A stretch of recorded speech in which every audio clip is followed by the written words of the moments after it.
Welcome back, welcome back, welcome back. Welcome back, everybody. It's Bros and Beers. Nick and Ron, your hosts. It's Wednesday night, and we're here with you tonight to talk some more football. Tonight we're going to recap Monday night's game because we haven't had a chance to talk about it yet. And we're going to give you a preview of the Thursday night game tomorrow night, Buffalo against Miami. Let's dive right into Monday night, Nick. Pretty good game for San Francisco against the Jets. Everybody was looking forward to seeing Aaron Rodgers come back from that Achilles injury. But what do we got for some takeaways for that game? Yeah, I mean, it was kind of a beating. The 49ers ended up beating the Jets. And interesting because Christian McCaffrey didn't even play. Like an hour before the game, they announced that he was out. And I have a slight feeling that this was planned, but they didn't want to give away their game plan. Because if the Jets knew that McCaffrey was going to play, of course, or wasn't going to play, then they can game plan for Purdy, Debo, Ayuk, Kittle, the whole gang. Right. So, McCaffrey was out. Jordan Mason stepped up and balled the F out. I mean, he put the team on his back. 28 rushes, 147 yards, and a touchdown. If you're a CMC owner, you have to find a way to get him on your team because it seems like he's going to miss for sure this week. I guess it's not a for sure, but it's looking like he's going to miss this week, potentially a couple more weeks. Mason's highly owned now. We looked today after waivers. 82% of leagues he's owned in, but maybe you can try to trade for him and not give up too much. And that will give you a little bit more security for when McCaffrey misses more time. Yeah, I think knowing that he's just going to be a filler for now, I feel like you shouldn't have to give up too much to get him. And then, if you're a CMC owner, if he ends up missing more time, he could be a handcuff that could pay some dividends. All right. So, yeah, he missed the game. I know he was pretty much the consensus number one pick this year in fantasy drafts. What else can you tell us about that game? Aaron Rodgers came back from his Achilles injury, and it was awful. I mean, he looked like an old man just struggling for his life against that 49ers defense. And that defense is elite. With Bosa leading the punch, and then you got, oh my God, now I'm drawing a blank. The middle linebacker. Fred Warner, dude. He, top 5 middle linebacker in the league. Easily. Yeah, but as far as his stats, 13 of 21, 167 yards, passing touchdown and interception. I was kind of surprised that the Jets only threw the ball 21 times after being down the whole game. Right. I'm interested to see how the Jets bounce back against Titans, who have a legit defense as well, but Tennessee doesn't have an offense. So I think the Jets defense can actually hold the Titans offense to, 10 points maybe, and the Jets will only have to score 13 to 18 points to win that game. Rely on Breece Hall more. So we'll see. It's his first game back since coming from injury, and compared to his Packers days, these weapons just aren't the same. Right. So, see. There was one drive during the game that he looked pretty good. Well, that's about it. That throw to Alan Lazard where he got him to go off sides. That's Rodgers' MO.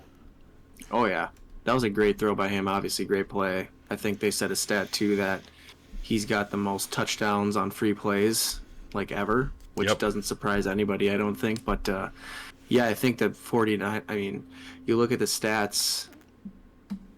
There's I don't think the Jets even ran a whole lot of plays just because the 49ers did such a good job of sustaining drives. And Mm-hmm.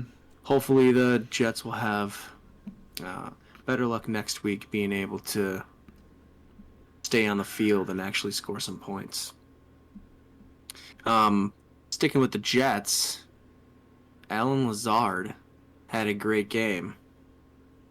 Do you think he can be trusted as a wide receiver 3 moving forward? I think so. I mean, he's him and Rodgers played together for years, Mm-hmm. so they have the chemistry. He had 9 targets last week, 2 touchdowns, surprisingly, 89 yards, 6 catches. I mean, he just filled the stat sheet. But Mm-hmm. it's looking like now, if Mike Williams comes back, it'll be different. But it's looking like he's going to be the number 2 wide receiver on that team. I think wide receiver 3/flex is reasonable. It's Mm-hmm. just how many times are they going to throw the ball? Are they going to rely on Brees Hall? I mean, who's just the young stud? Are they going to? Rodgers could throw the ball 25 times, and if Lazard looks like this, he could have wide receiver 2 upside. Right. So it's exciting to see him do something again because last year Lazard didn't. He was worthless in fantasy and in real Yeah. football. Right. But yeah, they could have a good 1-2 punch in Lazard and Wilson, and I'm excited.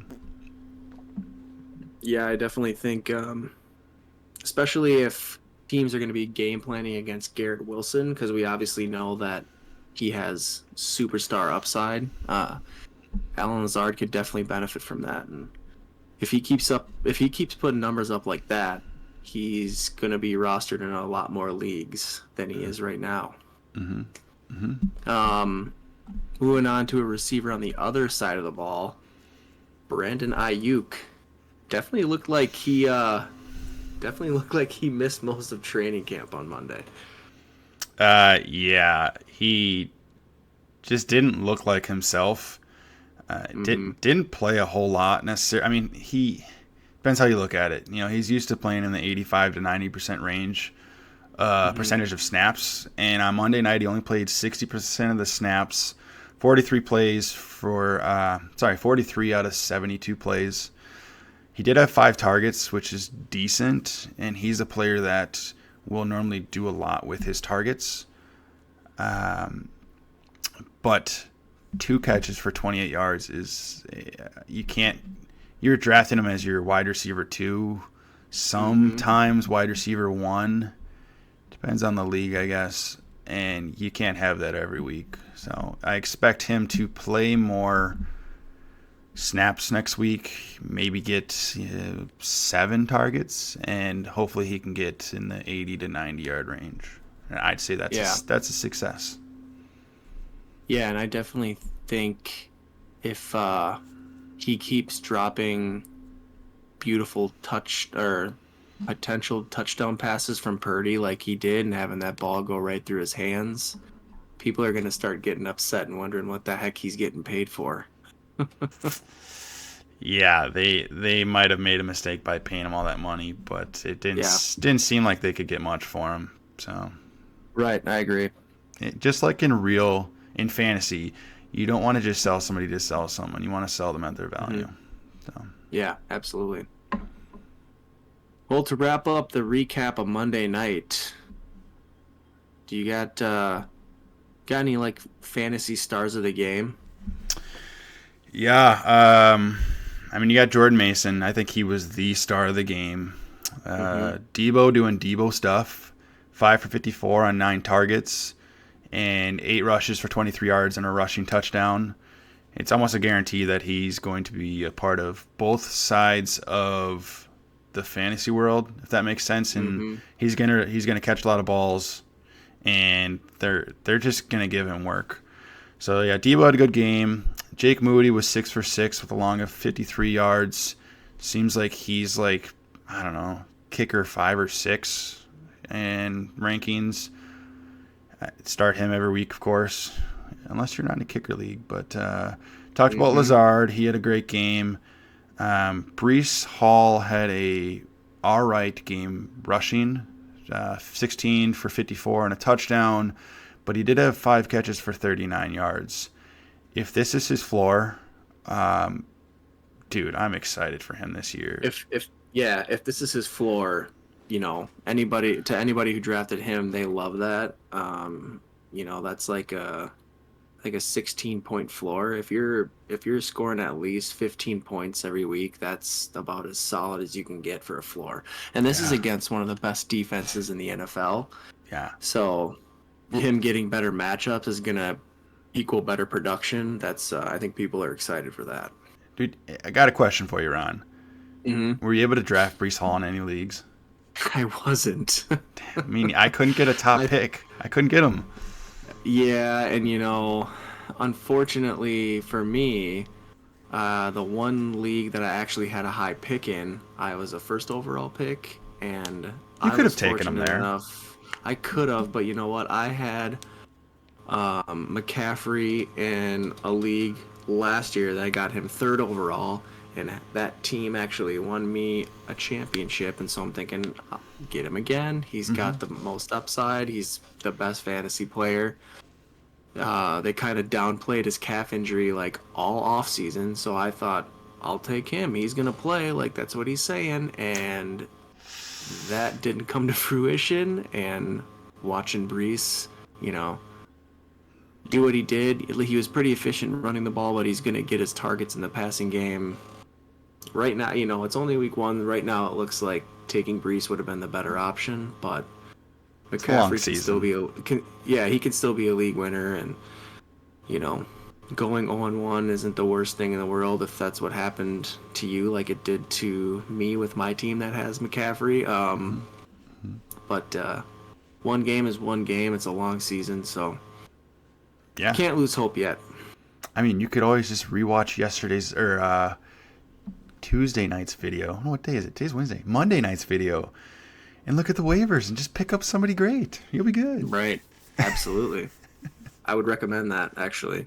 A little late because, it's Wednesday, but some, actually, you know what? Now that I think about it, we got to get our waivers in for our best ball league. It's at 11 o'clock, which is extremely weird. Yeah. We'll have to get that taken care of once we get done here, but. If you, sorry to interrupt, but if you guys want to hear about a cool league, we've got a league called Bud.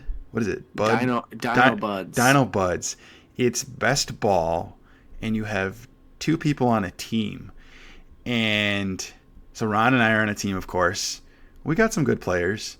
Mm-hmm. But you get to create your team names. And, of course, we chose Stepbrother theme for our team names.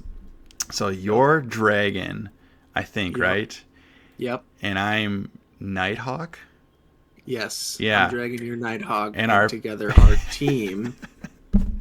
Go ahead. You were the one telling the story. No. Go. You can finish it. All right. Our team together, since we're Dragon and Nighthawk of Stepbrothers, our team name is the Curly-Headed Fs. Yes. But it's the actual word. Yes. We're going to be good boys and we're not going to swear. But somehow Sleeper allowed that name. Curly-Headed Fs. Yeah, we couldn't believe it, honestly, but we love it. We thought that was the best option for the individual team names, but. And originally our because it's a division name and we're 2 teams. Our division name was originally Boats and Hose, and then we switched it to Curly-Headed. And I think we might take the crown for best team names. Oh yeah, so. I mean, not being biased or anything, but I'd say we got it in the bag, easy peasy. Yeah, we just got to win some games now. Right. Hey, we both won first week. I'll take it. Yeah, we both had great weeks. Right. What's next on the agenda?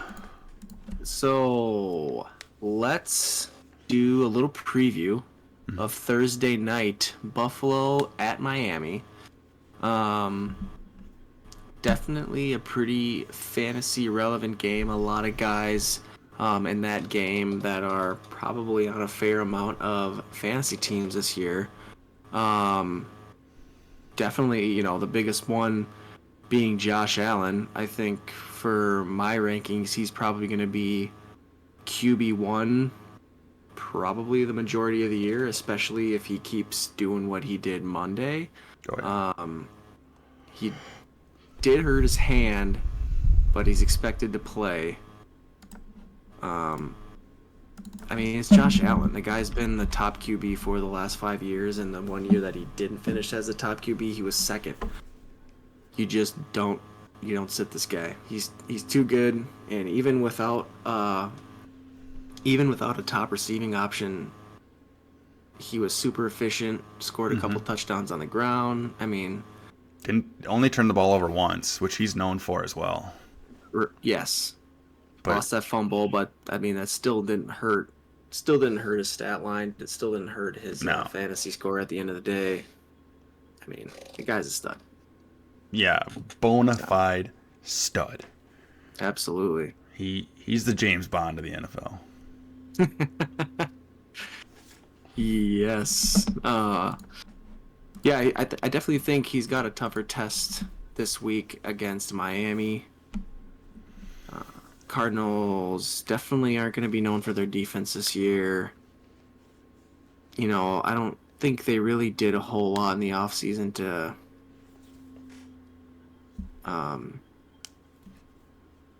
boost up that defense. No.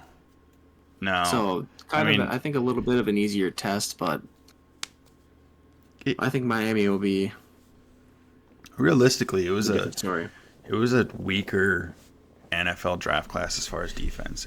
I feel like the top players, we got Turner, but like the top players were all offensive. Yeah, agreed. So, yeah, I mean, to expand what you were saying, it should be a shootout with Miami. You got Tua throwing to Hill and Waddle and a chain. That's how you say it, right? A chain? I think it's A-chain. Oh, A-chan. Either way. That's how I've heard it. Yeah. I think everybody knows what we're talking about regardless of how you say it. Yeah. They're high-flying offense. I feel like Miami might have to score 31 to 30. I'm sorry. Well, both teams 31 to 35 points to win the game. Yeah. As far as Josh Allen, though, I don't think it matters. I mean, yeah. Miami's defense last year, because we've only played one game. We don't have enough games to go off of. 15th ranked overall against the pass, averaging 221 yards. And last week, they held Trevor Lawrence to 162 yards. Granted, Trevor Lawrence is half the quarterback that Josh Allen is. And even if Josh Allen were to get 162 yards passing, he's going to get goal line work. Like, he will make up for it in the rushing game. And that's why he's who he is. Agreed. So start Josh Allen every week as your quarterback one. It doesn't matter. Yeah, he's matchup proof. And yeah, this game is definitely going to be a high scoring game. The over-under total on this game is, I think, surprisingly low. It's 48.5. So if you're a betting guy, 25 to 24. I would hammer the over. Oh God, yeah. Both of these teams. Well, actually, Miami scored what did they do? It was 2017 they won, which is a little surprising. Jacksonville's got a decently formidable defense, but 48.5 seems kind of low, especially when they're going to be in Miami. So, typically nicer weather down there, but yeah, should be high scoring. We do have somebody in the chat right now, actually. Juki Hollick, he's like our go-to guy to join the streams. He's going to start Josh Allen against the Dolphins, and he's talking about starting Mayfield against Detroit, and I think both those are great decisions. Yeah, both great options. Ron loves Baker Mayfield, so. Mayfield's my start of the week last week, and he did me proud. I'll say it again, he's got great weapons with Evans, Debo, White. Detroit doesn't have the greatest defense in the world, but it's gotten better. It should be a game of two good offenses. That could end up being another high scoring game. which we will discuss on And Friday night. yeah, he's saying he's going Allen over Mayfield. Matchup regardless. If you got Josh Allen, you drafted him to be your number one quarterback all year. So unless he's hurt or on a bye week, you should not be taking him out of your lineup. Yep, start him. Because I've had him on one of my teams for 3 years now, and Helped you win a ship. Taking him out. Yep. Yeah, never taking him out. But moving on here, sticking with the Bills. Mm-hmm. Pretty quiet game from everybody on the receiving end in Buffalo. Do we think any pass catcher is going to step up this week against Miami, who's got a pretty solid secondary? They do. Curtis Samuel was pretty quiet last week. He didn't play much. I think the guy, they spent a high draft pick on him. It has to be Keon Coleman. As a rookie, in his first game, he played 73% of the snaps. You have to think that that's got to go up to 85, maybe 90. 5 targets. He ran 22 routes, 4 catches. I wouldn't be surprised if he gets a touchdown this week just because he is a red zone monster. Yeah. And then the obvious answer after that is Kincaid. He is top 5 tight end and another guy that should be a red zone monster. He's clearly better than Knox. Yes, absolutely. And they wouldn't have drafted him last year if they felt that Knox was good enough. Mm-hmm. So, yeah, my pick for Thursday night is Keon Coleman will light up the Dolphins. Yeah, I think his snap count's going to go up. I think his targets are going to go up the more that Allen can lean on him and trust him. Big body dude. He's probably bigger than most cornerbacks in the league. Oh, yeah. So, I think once those two get a good chemistry and figure it out, they are going to be a formidable duo. Mm-hmm. He just has to work on his route running. Right. He's not super explosive. Like, he doesn't get a lot of separation. Mm-hmm. But he's just going to outbody everyone. Yeah, box everybody out. I see Keon Coleman being Mike Evans. Yeah. That's not a bad comparison. Much better quarterback than Evans has ever had. And a lot less competition. Okay. There's my hot take for the night. Evans had Tom Brady for 2-3 years? Well, okay, yeah, but I'm talking about the beginning of his career. He had... That's true. He had Winston a little bit after he got drafted. Who the hell was his... Yes. Nobody good. Yeah, he hasn't had anybody that's been up to Josh Allen or... he had Tom Brady for a couple of years, but Josh Allen's just been... He's too good. Yep, I agree. Another person I think to look for to continue to just do work, James Cook. I think he's going to continue to get a high volume of touches. Last week he touched the ball 22 times for 103 yards.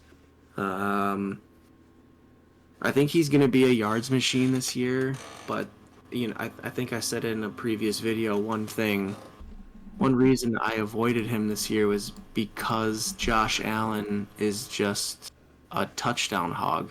Mm-hmm. You get anywhere near the goal line, and whether it's a designed run or a designed pass that Josh Allen just sees a lane and takes off, he's their goal line back.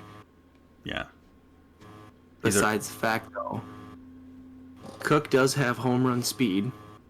There is a chance that he could, if he's getting 20-plus touches a game.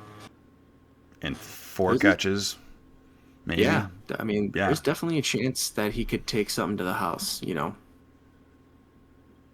But yeah. What do you think about that? Do you think his high volume is going to continue to lead to good performances, or? I have I'm sorry, James Cook as an RB2. My Okay. only fear is, like you said, Josh Allen stealing some goal line work. But Hmm. what about Ray Davis? He's not the same kind of running back, but he could maybe steal a goal line touch, even if it's one. That Yeah. that affects Cook's output. So we'll see. Yeah. He only had 4 touches last week. He's a rookie, so they might be easing him in. Mm-hmm. The more he gets comfortable with playbook and just being an NFL running back, he could definitely eat into Cook's production and Cook's touches. But I think if Cook is, a lot of the times when you're doing fantasy, when you're playing fantasy and you're looking for a running back, running backs that get high volume of touches is definitely a good thing to look for. So hopefully for those people that have James Cook on their rosters, they'll continue to get touches. More touches means more opportunity to get yards, score touchdowns. So it's always a good thing. Yeah. Do you think the Bills will be able to repeat the offensive performance that they had last week against a better defense and a better offense in the Miami Dolphins? Yeah. I mean, I don't think it matters with the Bills.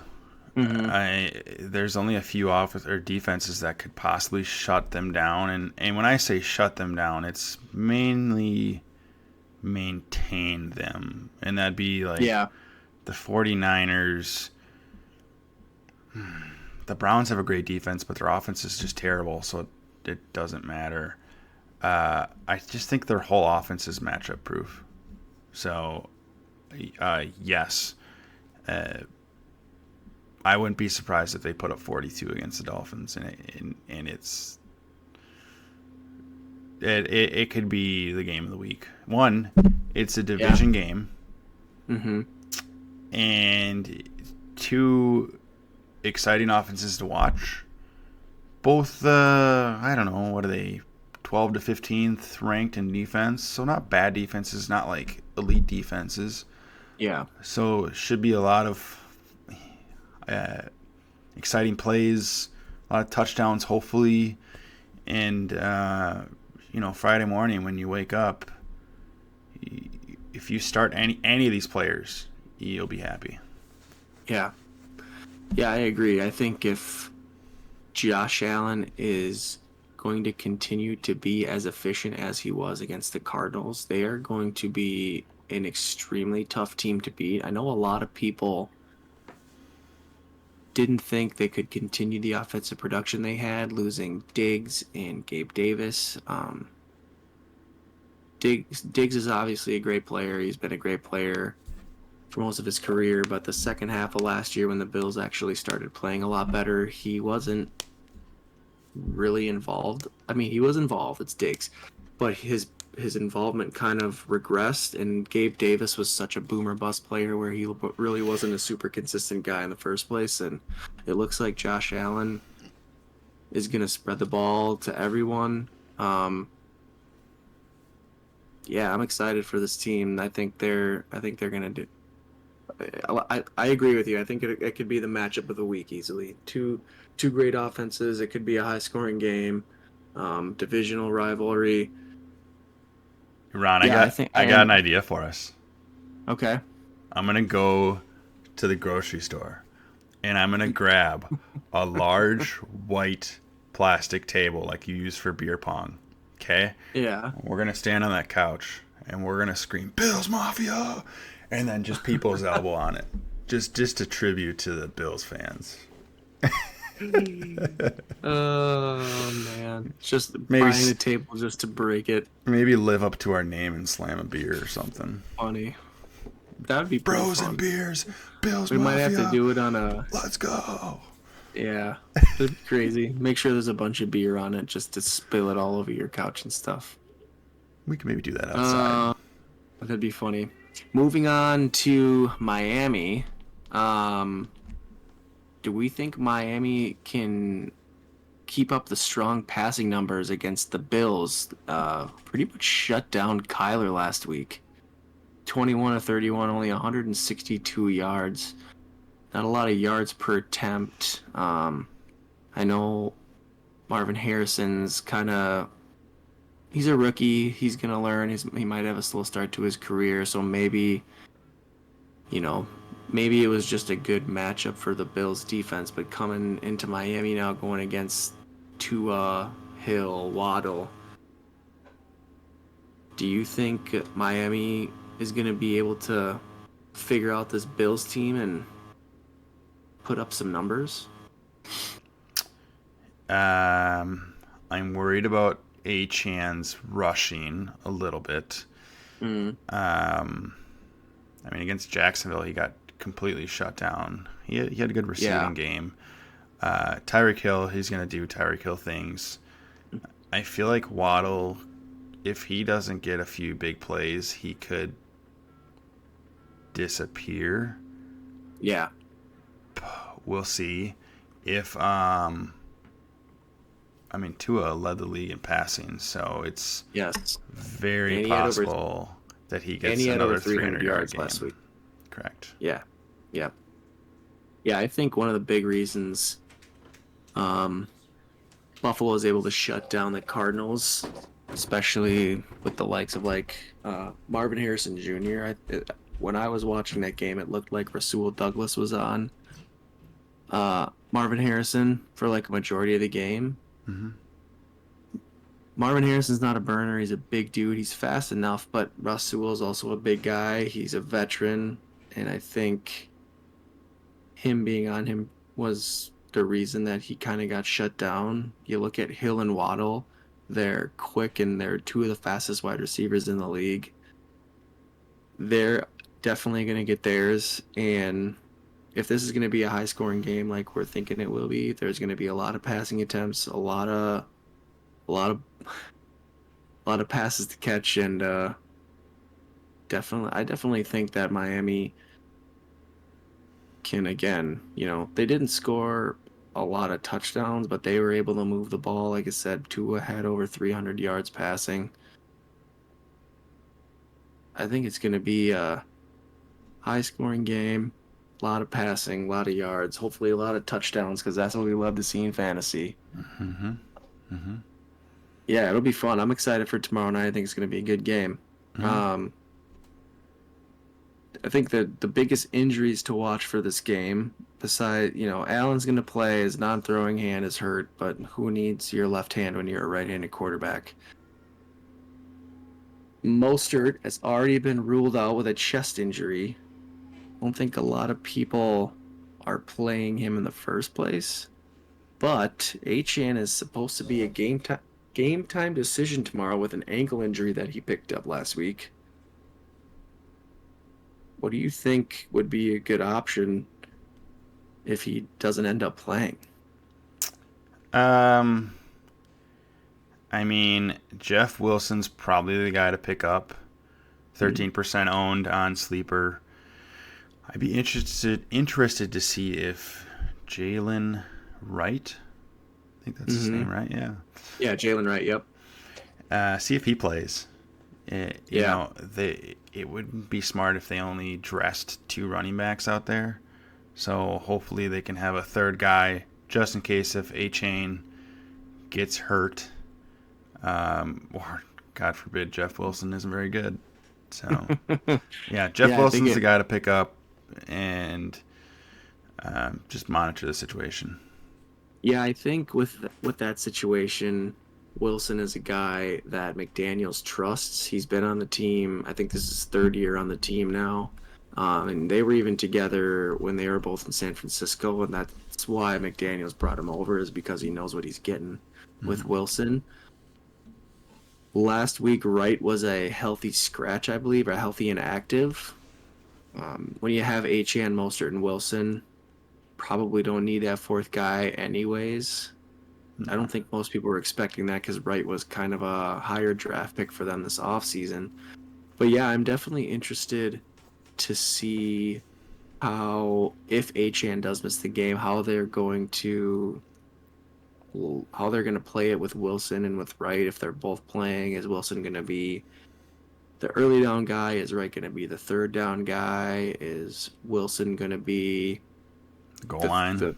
Yeah, is he going to be the goal line? Is he going to be the 3 down back and Wright's going to just be the spell back? Like it's tough to tell what they're going to do, especially since Wright he didn't dress last week. So I agree with you. Jeff Wilson's probably the guy to pick up. He was the one that came in after they both went down. And we know he can be a 3 down back. He's definitely not the biggest or fastest guy, but he can pick up some chunk yards when you give him the ball. And something to monitor. I think a lot of people drafted Achane pretty highly this year in their drafts. I'm one of those guys. I think even if he does play with an ankle injury, he might not be that effective. Mm-hmm. Ankles are, especially for skill players, running backs, wide receivers, ankle injuries can linger and they can be bothersome. And maybe even if he is active, they don't play him a whole lot. And Jeff Wilson is still the running back to play. But who knows? I know he did. Sorry, go ahead. I was just saying, we got some more comments in the chat. Juki Holic goes, so this is a while ago, actually, we were talking about Bills Mafia. Second suggestion, put some red solo cups with pictures of picks of the week and only suggest them if you beer pong it. I think we're going to have to make that happen now. Maybe a Friday night we can do that. That would be pretty fun. Yeah. And then he also said... I'm not against games. Are you kidding me? Oh, that'd be awesome. That's basically what we're doing right now is one large game. So yeah, right. I like the suggestion, Juki. Yes. You might have to use that now. We'll keep it in mind.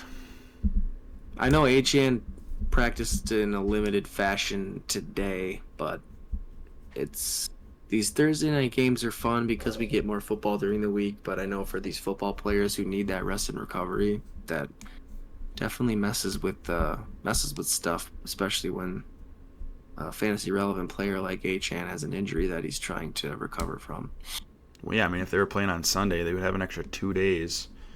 Mm-hmm. 2 days of practice and 3 days to recover. So yeah, it's a huge difference. Absolutely. Mm-hmm. Yeah, I think I don't think there's any other pressing matters to get to for the game in terms of injuries or anything like that. I think the Bills stayed mostly healthy coming out of that week 1 game.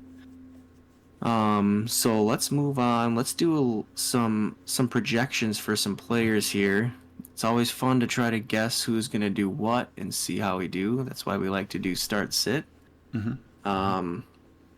So let's go through just some key fantasy players for each team, do some projections, and then let's see how we did come Friday night. Okay. So I think the most obvious one we got to do, let's start with the Buffalo side of the ball. Josh Allen, how do you think he's going to do? I got him at 280. 65% completion percentage.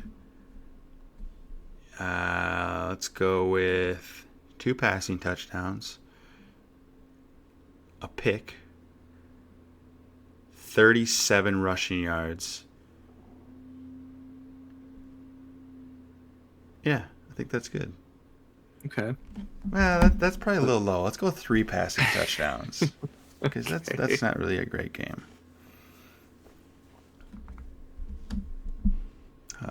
I think. What do you think? I think he's gonna put up over 300 in the air. I think this is gonna be an offensive battle.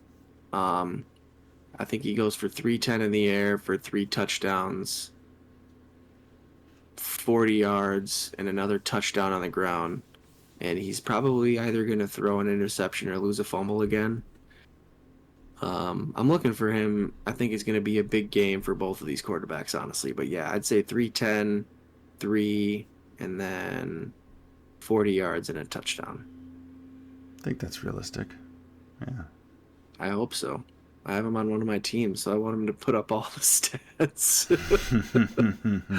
Moving on to the running back, James Cook. How do you think he's going to do?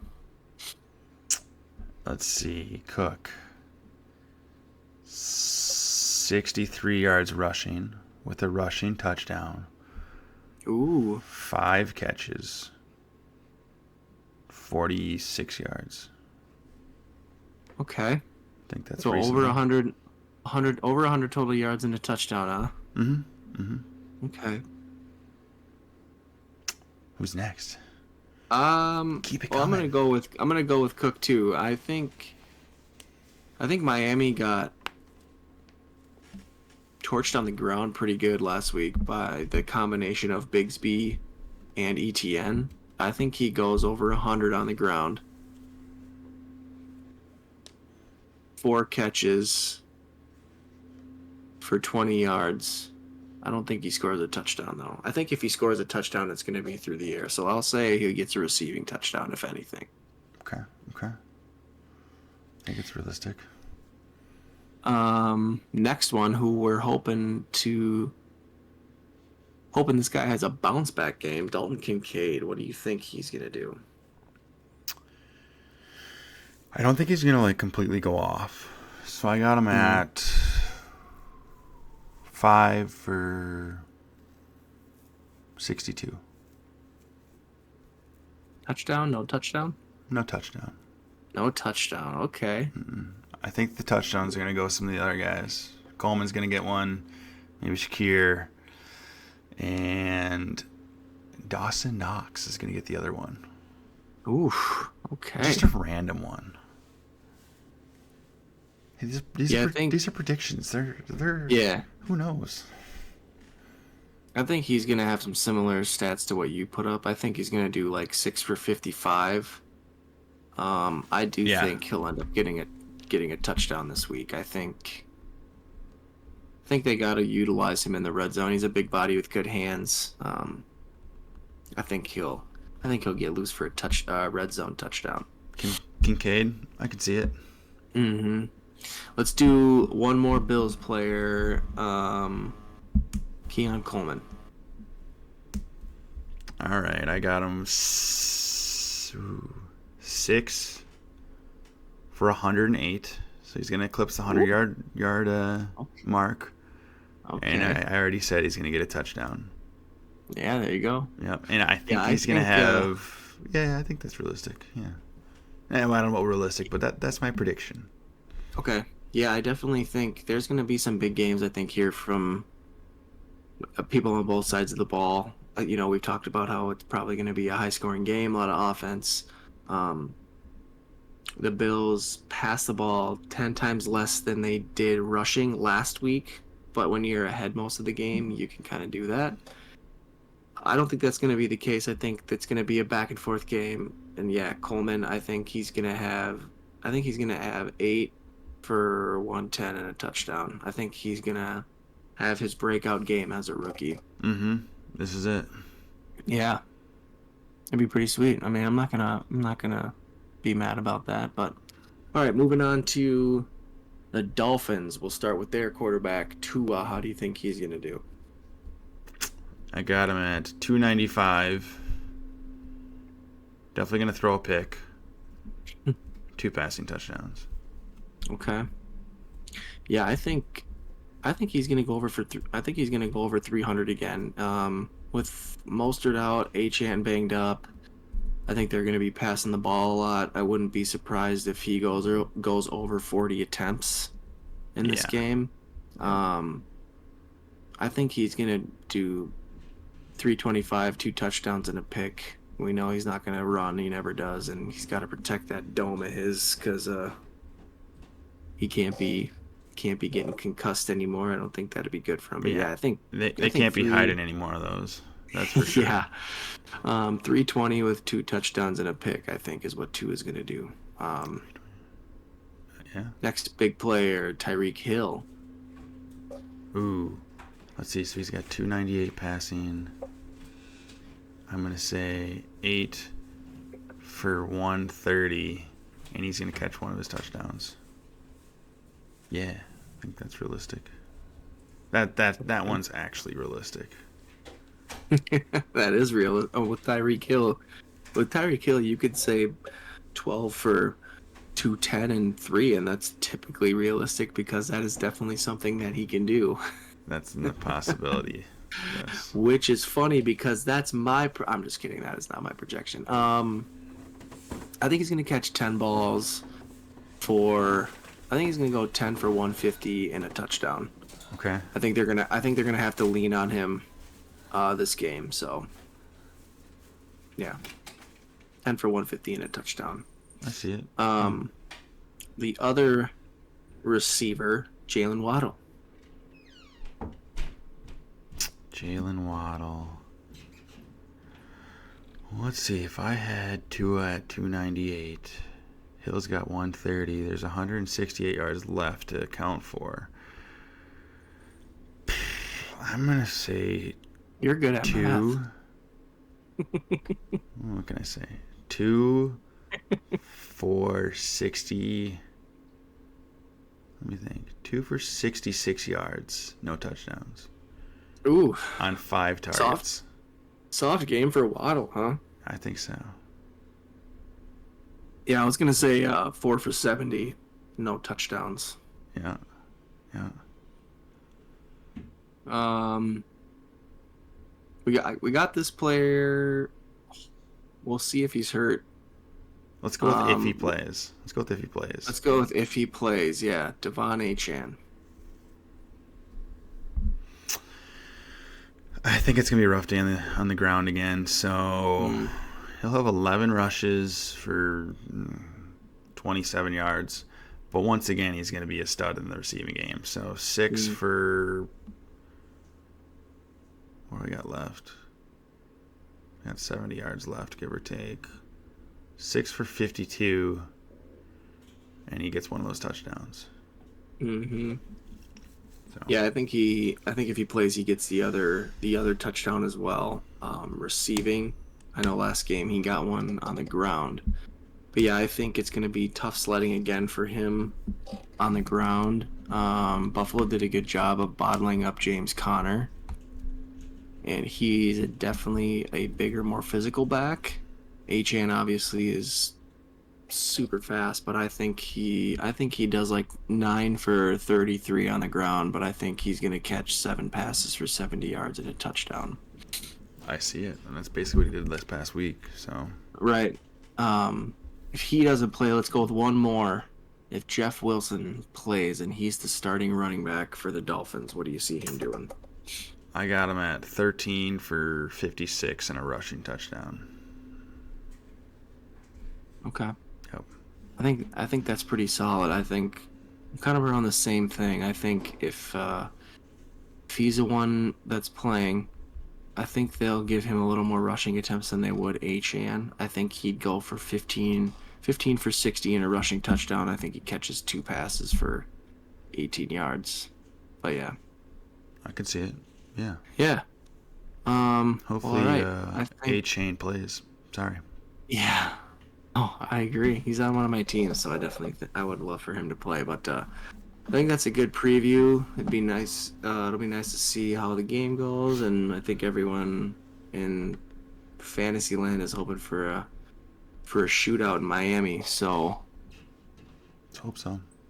Yeah, we'll see how that game goes. The plan is to be back Friday night. Yeah, Friday night. Correct? Yep. Friday night.